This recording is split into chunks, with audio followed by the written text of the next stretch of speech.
أيها الذين آمنوا هل أدلكم على تجارة تنجيكم من عذاب أليم تؤمنون بالله ورسوله وتجاهدون في سبيل الله بأموالكم وأنفسكم ذلكم خير لكم إن كنتم تعلمون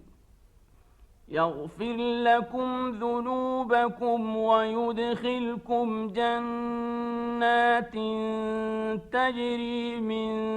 تحتها الأنهار ومساكن طيبة في جنات عدن ذلك الفوز العظيم وأخرى تحبونها نصر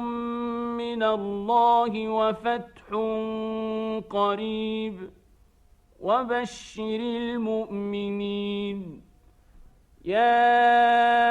أيها الذين آمنوا كونوا أنصار الله كما قال عيسى ابن مريم للحواريين من أنصاري إلى الله قال الحواريون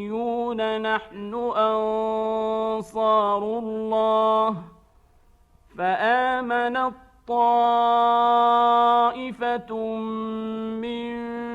بني إسرائيل وكفرت طائفة فأيدنا الذين آمنوا على عدوهم فأصبحوا ظاهرين